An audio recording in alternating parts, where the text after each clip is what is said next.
Hi guys, আসসালামু আলাইকুম। Welcome to my channel. আজকে আপনাদের সাথে এই ফ্রকটি শেয়ার করব। চলুন স্টার্ট করা যাক।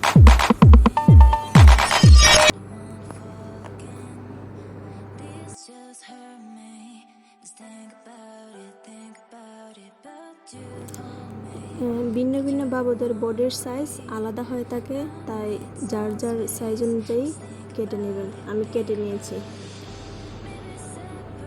তারপরে এই কাপড়টি আমি ভাঙা দিয়ে সেলাই করে নেব আর নিচে লেসটি লাগিয়ে নেব। আপনারা শুধু আমার হাতের দিকে লক্ষ্য রাখবেন। অনেকে বেশি কথা পছন্দ করে না, তাই চাচ্ছি কম কথা দিয়েই কাজটি শেষ করার জন্য। আমি একা একা ভিডিও করি, তাই মোবাইল ধরে রেখেছি। ট্রাইপড দিয়ে আমি করতে পারি না। আমার মেয়ে ট্রাইপড এসে নাড়া দিয়ে ফেলে দেয়, তাই সমস্যা হয় আমার। তাই মেয়ের কাছ থেকে লুকিয়ে লুকিয়ে এই ভিডিওটা করছি। তারপর আমি কাপড়টি এভাবে জয়েন করে নেব।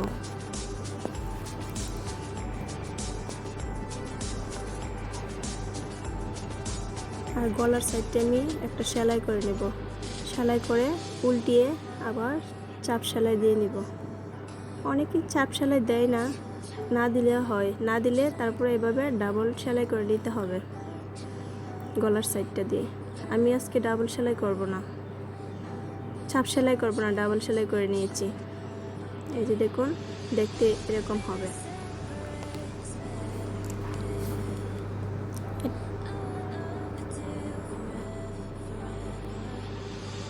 এটা হলো নেট কাপড়ের মধ্যে আপনার সিকোয়েন্সের কাজ করা।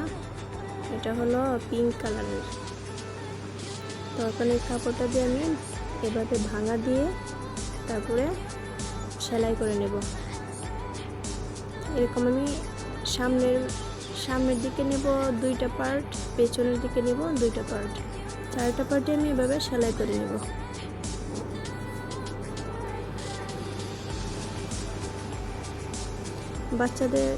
বাচ্চাদের ক্ষেত্রে যখন পার্টি ড্রেস তৈরি করা হয়, তখন পার্ট বাই পার্ট না দিলে দেখতে ভালো লাগে না, আর পার্টিতে এখন বোঝাও যায় না।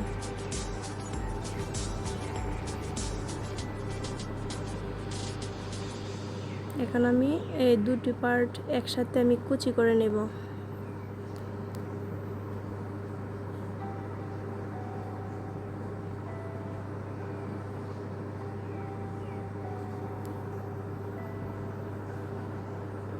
প্রথমে নিচে রাখবো লম্বা পার্টটা, তারপরে উপরে রাখবো ছোট পার্টটা, আর নিচে একটা কাপড় দিয়ে দেব, আস্তরের কাপড় যেটা বলা হয়।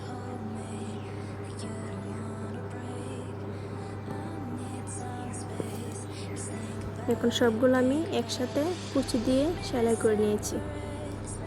এখন হলো শুধু বুকের পার্টটা আর নিচের পার্টটা জয়েন করার পালা।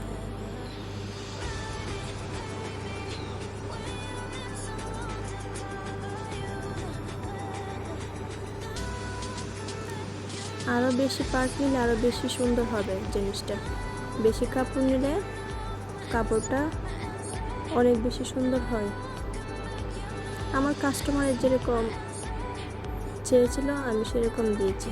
যদি চাইতো তাহলে আর অনেক কাপড় দিয়ে এটা তৈরি করা যেতে পারে।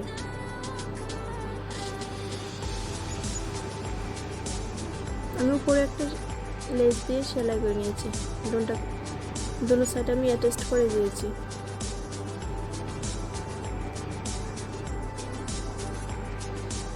আমার মেশিনের টেবিলে জামাটা তেমন জায়গা হচ্ছে না, তবু আমি দেখানোর চেষ্টা করছি। জামাটা লং ছিল 28 আর বডির মেজারমেন্ট ছিল 24 ইঞ্চি। তারপরে এই দুটো সাইড আমি সেলাই করে নেব।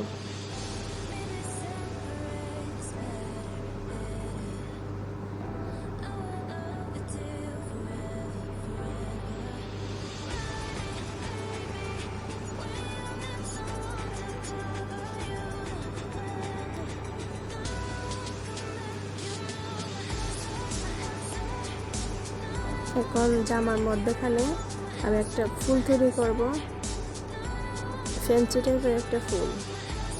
আপনারা শুধু আমার হাতের দিকে একটু লক্ষ্য রাখবেন প্লিজ। এভাবে ভাঙা দিয়ে আমি সেলাই করে নেব। সেলাই করে তারপরে কাপড়টা আমি উল্টিয়ে দেব।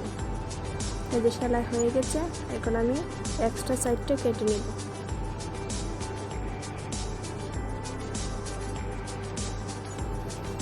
এখন এই সিজারের মাধ্যমে আমি এটা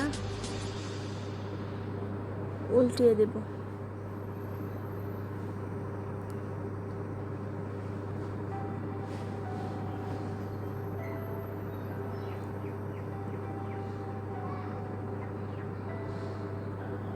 যাদের বাসায় আয়রনের ব্যবস্থা আছে তারা এটা আয়রন করে নিতে পারেন, আর নাইলে হাত দিয়ে চেপে চেপে ঠিক করে নিতে পারেন।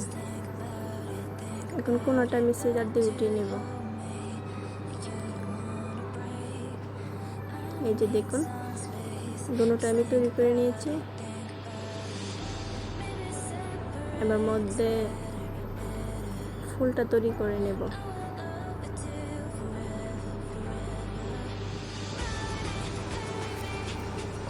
আমি একটা বক্রম নিয়েছি।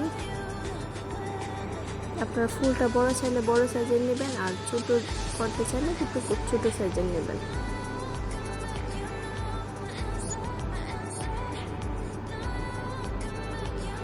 যার যেমন সুবিধা সেই মতো কাজ করতে পারবেন।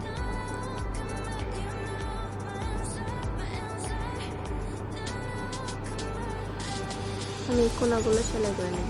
সেলাই করে নিচ্ছি, আবার উল্টে দেব। উল্টে আমি বক্রমটা ভিতরে ঢুকিয়ে দেব।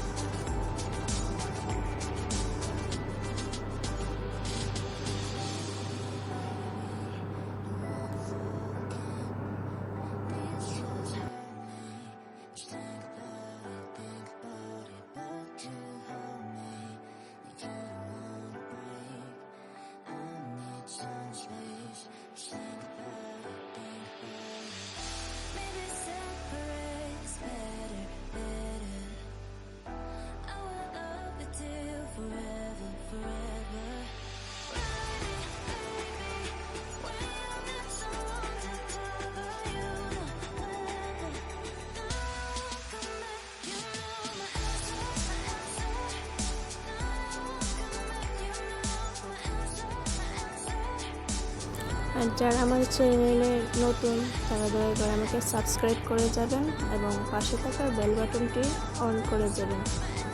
আপনারা যদি এই কাজটা করেন তাহলে আমাদের মনোবল বেড়ে যাবে, তাতে তো আপনাদের তেমন কোনো ক্ষতি হবে না। তাই দয়া করে সাবস্ক্রাইব করে যাবেন। আর আমার চ্যানেলটি নতুন, সবার সহযোগিতা কামনা করছি।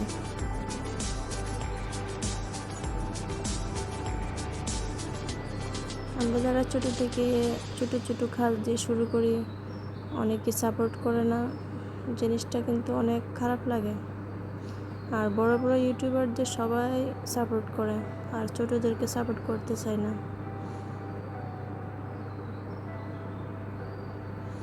আমরা একটা কাজ জানি বিধায় আপনাদের সাথে শেয়ার করার চেষ্টা করি, যাতে আপনারা দেখে কিছুটা হলে উপকৃত হতে পারেন।